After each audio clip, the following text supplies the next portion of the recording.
Hi viewers, welcome to Friday poster. So Bigg Boss start అయిపోయింది season 9. So start అయిన తర్వాత కొంచెం review delay అయింది.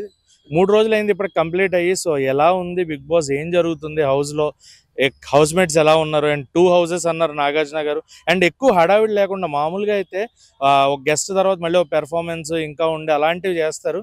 కరెక్ట్గా 7కి స్టార్ట్ చేశారు అండ్ 10 వరకు క్లోజ్ అయిపోయేలాగా ప్లాన్ చేసుకున్నారు. చాలా తక్కువగా అలా ఎవరైతే కంటెస్టెంట్స్ ఉన్నారో లైన్గా పిలుచుకుంటూ వచ్చేసారు. ఎక్కువ టైం అయితే తీసుకోలేదు.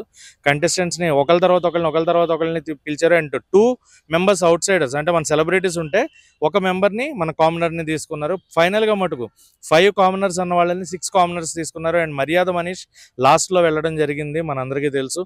అండ్ హరిత హరీష్, శ్రీజ, సో ఇలా వీళ్ళందరూ కూడా కామనర్స్ నుంచి సెలెక్ట్ అయ్యారు.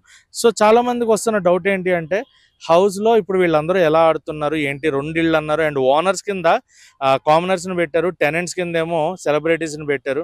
వాళ్ళ అద్దెకి ఉన్నట్టుగా. అండ్ వీళ్ళు ఓవర్ యాక్షన్, హడావిడి, అది నాకు ఎలా అనిపిస్తుంది అంటే, ఎందుకు కామనర్స్ ఎంత హడావిడి చేస్తున్నారు? వాళ్ళ కాన్సెప్ట్ అర్థం అవుతుందా, గేమ్ అర్థం అవుతుందా, బిగ్ బాస్ అర్థమైందా, బిగ్ బాస్ అర్థం అవ్వలేదు అనే క్వశ్చన్ అయితే నాకు వచ్చింది.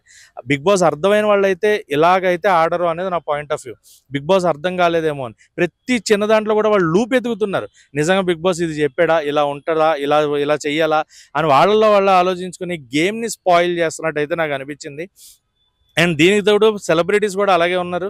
కంప్లీట్గా సెలబ్రిటీస్ కూడా అసలు వాళ్ళు ప్రీవియస్ చూసారా, అసలు బిగ్ బాస్ ఐడియాలజీ ఏంటి, వాళ్ళని వాళ్ళు రియాలిటీ వాళ్ళు ఎలా ఉన్నారు అనేది మనం తెలుసుకోవడం కోసం బిగ్ బాస్.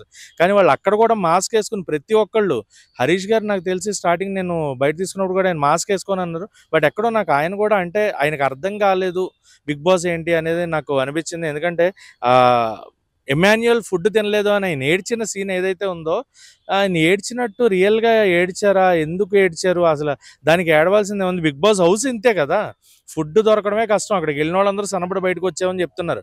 సో అలాంటిది వాళ్ళకి ఫుడ్ ఎలా ఉంటుంది, వాళ్ళ రూల్స్ ఎలా ఉంటాయి, Bigg Boss rules and guidelines follow అవ్వాలి, నేను దేవుడు వచ్చినా ఇలాగే ఉంటానంటే ఆయన చెప్పడం అనేది ఒకటి నాకు అర్థం కాలేదు. అండ్ మర్యాద మనీష్ అసలు గేమ్ ఏం ఆడుతున్నాడో అర్థం కాలేదు. అండ్ సుమన్ శెట్టి తన వంతు తన ప్రయత్నం ఏదైతే తను అనుకుని వెళ్ళాడు హౌస్లోకి, అదైతే సుమన్ శెట్టి చేస్తున్నట్టు ఒకటి అనిపించింది. అండ్ భరణి గారు కూడా నాకు బాగా ఆడుతున్నారు అనిపించింది. అండ్ ఇక్కడ మళ్ళీ సెలబ్రిటీస్లో బాగా నెగిటివ్ అవుతున్నది అయితే సంజన. ఆమె స్టార్టింగ్ నుంచి కూడా ఆమె గురించి ఒక నెగిటివ్ వైబే నడుస్తుంది. ఇంట్లో ఎవరికి ఆమె నచ్చట్లేదు. ఫస్ట్ కుకింగ్ ఇచ్చారు, తర్వాత ఆమె వద్దు అని మార్చుకున్నారు. అండ్ వర్క్ ఏం చేయట్లేదు అనే ఎలిగేషన్ ఒకటి తీసుకున్నారు. అండ్ ప్రతి ఒక్కరి మధ్యన పుల్లలు పెడుతున్నారు అనేది ఒకటి వస్తుంది. అండ్ మళ్ళీ మనకి చూసుకుంటే నిన్న గుడ్డు గురించి, గుడ్డు ఎవరు తిన్నారు అనేది ఒకటి క్వశ్చన్ వచ్చి, ఆ గుడ్డు గురించి హౌస్లో ఎంత రచ్చ చేయడం, గొడవ పెట్టుకోవడం, పోయిన గుడ్డు గురించి, గుడ్డు పోయిందా అంటే కామెడీగా ఉన్నది కాస్త సీరియస్గా వెళ్ళడం, ఆ నామినేషన్ ప్రక్రియ అంతా కూడా డిఫరెంట్ వేలో వెళ్ళడం. నిజంగా ఈ బిగ్ బాస్ ఏం జరుగుతుంది అనేది అయితే, అంటే వాళ్ళు కంటెంట్ ఇవ్వాలి అన్న పాయింట్లోనే బిగ్ బాస్ చెప్పట్లేదేమో, బిగ్ బాస్ కంటెంట్ ఇవ్వాలి అనే టైం ఆయన డిఫరెంట్గా చెప్తాడు. నాకు తెలిసి అయితే ఎప్పుడు కంటెంట్ కావాలో ఆయనకు తెలుసు కాబట్టి. బట్ ఈ కామనర్స్, ఈ సెలబ్రిటీస్ ఏదో కంటెంట్ ఇచ్చేయాలి, మనం కెమెరా కనబడిపోవాలని లేని కంటెంట్ని క్రియేట్ చేసుకుని మరి ఆ కెమెరాల ముందుకెళ్ళి కెమెరాల ముందే యాక్ట్ చేస్తూ, కెమెరాలు కనబడేలాగా వాళ్ళు డైలాగ్స్ చెప్తూ, కెమెరాల ముందే వాళ్ళు ఓవర్ యాక్షన్స్ చేస్తూ, నిజంగా నాకైతే ప్రతి ఒక్కళ్ళు మాస్క్తోనే ఉన్నట్టు ఉంది.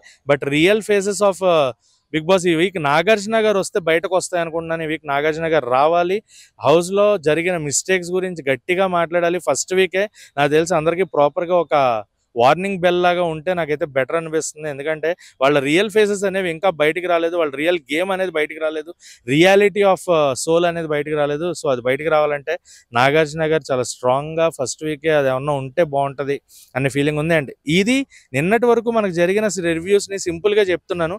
బట్ ఈ రోజు నుంచి జరిగే ఎపిసోడ్ రివ్యూ ప్రాపర్ రివ్యూ తోటి, నైట్ ఎపిసోడ్ అవ్వగానే దానికి సంబంధించిన రివ్యూతో మేము ముందుకు వస్తాం. And this is Ravi signing off Friday poster. Watch it and thank you.